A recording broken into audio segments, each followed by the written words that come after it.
Ya, selamat sore semuanya. Kita bahas sedikit mengenai apa sih fungsi kata sifat. Nah, sifat adalah ciri-ciri atau karakter yang dimiliki oleh benda. Ingat penjelasan saya mengenai benda. Kalau menurut jumlahnya, benda ada dua. Jumlahnya bisa dihitung plural, maksudnya plural dan singular, artinya jamak dan tunggal. Satu buah buku, a book. Kalau dua buah buku, two books. Ada benda sesuai dengan bentuknya, ada yang concrete, ada yang abstrak, ada yang bisa dilihat secara kasat mata, ada yang tidak bisa dilihat dengan secara kasat mata. Contohnya perasaan, sedih, bahagia, itu ciri-ciri hati, perasaan. Tapi perasaan tidak bisa dihitung, tapi bisa dirasakan. Itulah benda concrete, ya. Nah, benda memang selalu berhubungan dengan kata sifat, adjective, karena hanya bendalah yang menggunakan adjective atau bendalah yang memiliki karakter atau ciri-ciri. Jadi saya ulangi lagi, kata sifat, adjective, is referring to a character of a noun, karakter atau ciri-ciri dari sebuah kata benda. Nah, menurut sebuah teori grammarian, ahli grammar, katanya adjektif itu bisa dibagi menjadi 10 jenis. Kalau termasuk ke warna, dia black, white, yellow. Jadi ciri-ciri benda termasuk warna adalah kata sifat, ya. Contohnya black. Kalau black itu misalkan frasanya adalah black magic, white skin. Nah, ini adalah bendanya, ya. Ini nounnya, noun. Bendanya, inilah sifatnya. Berarti ilmu magis yang hitam atau ilmu hitam, ya, kulit yang putih. Jadi kalau di bahasa Indonesia, sifatnya dulu baru bendanya, sifatnya dulu baru bendanya, ya.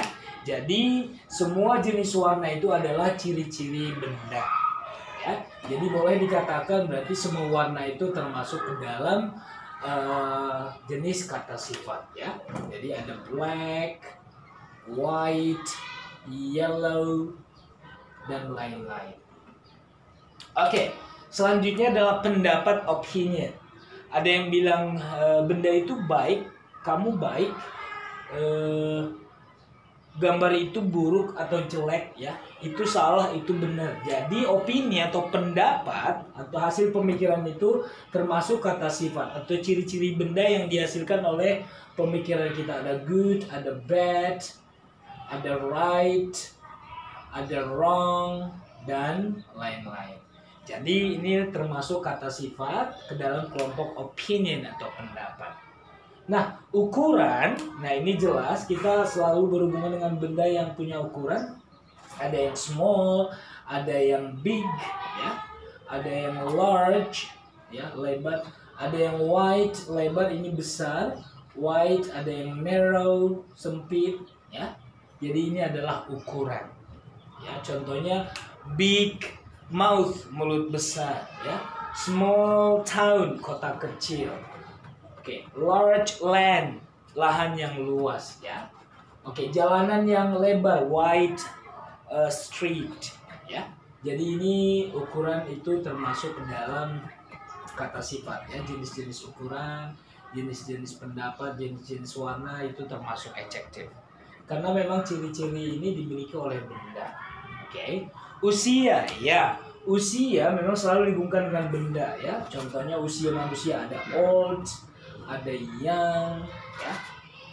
Oke, usia ada old, young, tua, muda, ya. Oke, ada teen, ya, belasan, ya. Oke, jadi ini namanya usia. Oke, kalau bentuk, ya, ciri-cirinya itu ciri-ciri benda, termasuk bentuk ada round, ada triangle segitiga, ada rectangular persegi panjang, ya, rectangular, ya.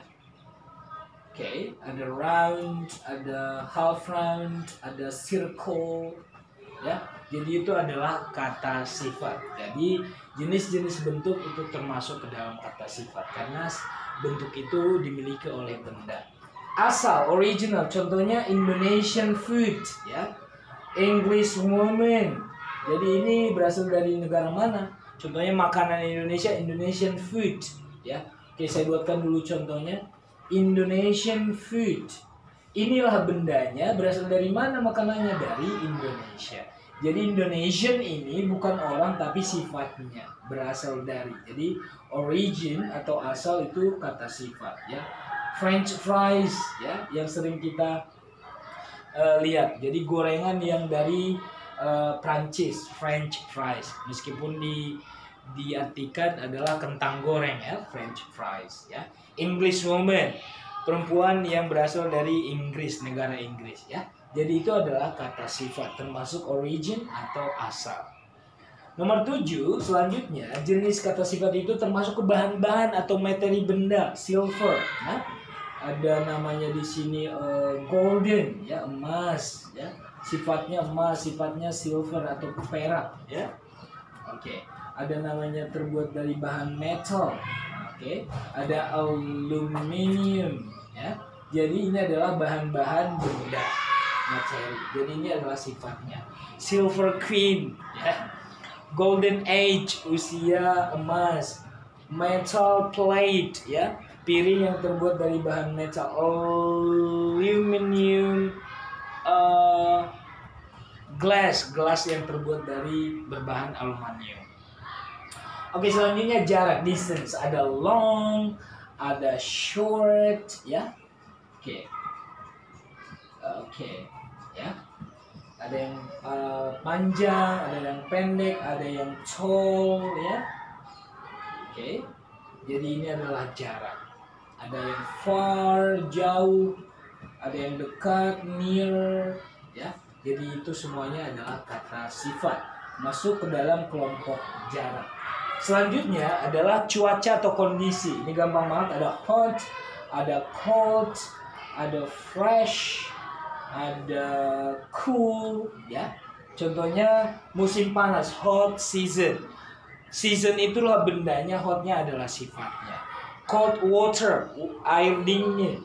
Airnya itu bendanya, dingin itulah sifatnya. Fresh food, makanan segar, ya. Jadi itu kata sifat. Cold, fresh, cool, hot, warm, hangat, ya.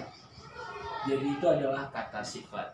Dan kita lanjut ke waktu, ya. Waktu itu ya, ada late yang terlambat, ada early, ya. Oke. Jadi waktu. Late meeting, ya. Meeting pertemuan yang terlambat. Early coming, kedatangan yang lebih cepat. Jadi 10 jenis ini adalah termasuk kelompok dari kata sifat, ya. Oke. Jadi mudah-mudahan dengan penjelasan saya mengerti apa sih fungsi kata sifat. Nanti kita lanjutkan dengan jenis-jenis kata sifat, ya. Menurut posisi kata tersebut dihubungkan dengan benda. Contohnya kalau menurut jumlahnya ada a few, a little, ya. Itu. Jadi kita lanjutkan. Kalau ini jenis-jenis kata sifat sesuai dengan ciri-ciri yang dimiliki oleh benda tersebut secara umum. Jadi ada warna, pendapat, ukuran, usia, bentuk, asal, bahan, jarak, cuaca, dan waktu. Terima kasih. Mudah-mudahan sudah paham mengenai kata sifat. Terima kasih.